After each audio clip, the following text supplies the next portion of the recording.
Midnight, the 15th of August 1947, Pandit Nehru declared India's tryst with destiny.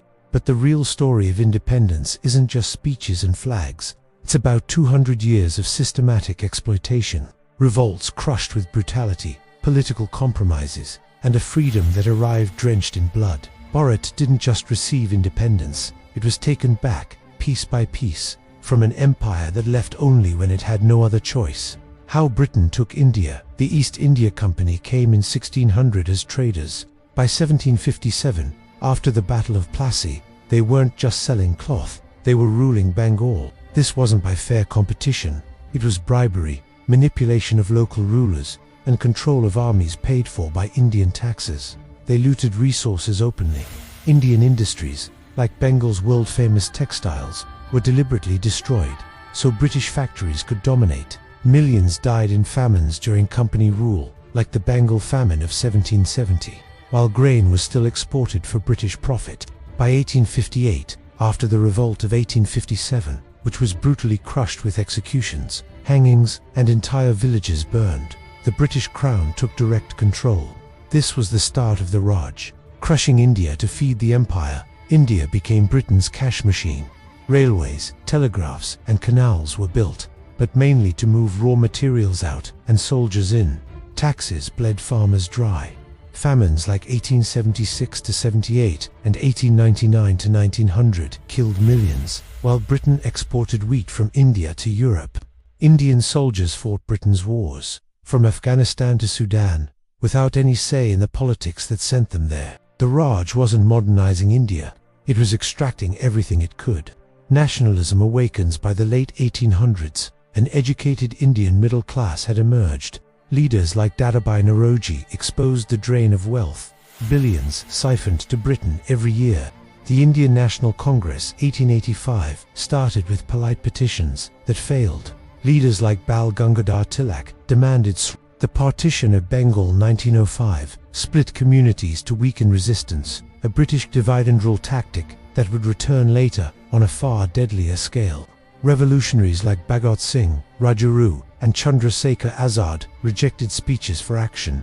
For them, freedom was to be seized, not begged for. World War I and broken promises. In World War I, over 1.3 million Indians fought for Britain. The promise, political reforms. The reality, the Rowlatt Act 1919, allowed imprisonment without trial. When peaceful protest erupted, it was met with Jallianwala Bagh. General Dyer ordered troops to fire into a trapped crowd, killing hundreds. Britain called it necessary. India called it murder. Gandhi, mass movements, and British strategy. Mahatma Gandhi returned from South Africa in 1915, turning the fight into a mass movement. The non-cooperation movement, Salt March, and Quit India movement shook the empire. Millions joined in, peasants, workers, women, bringing the colonial economy to its knees. But the British adapted.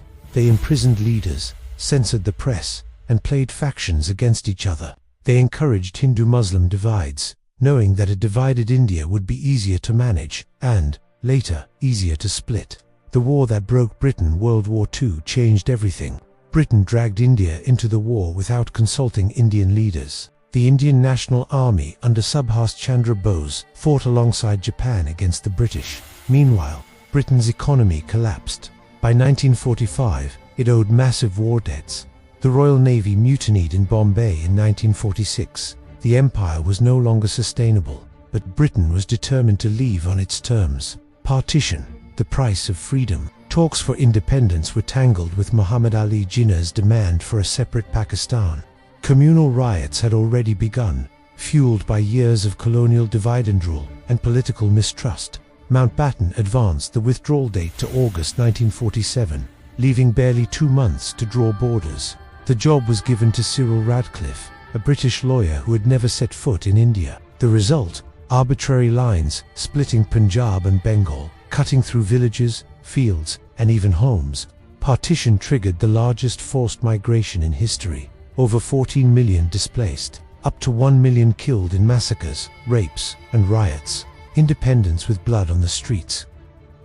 At midnight, India became free, but the celebration was muted in many places. Trains full of corpses crossed the new borders, and refugee camps overflowed. Gandhi refused to attend Delhi's festivities, mourning the violence. Britain walked away, leaving unresolved borders, disputed territories like Kashmir, and deep communal wounds that would shape South Asia's future. Independence wasn't a gift. It was won through rebellion, sacrifice, and unrelenting resistance. But it came at the cost of unity, lives, and stability. The empire left, but the scars remained, a reminder that freedom taken late is freedom paid for dearly.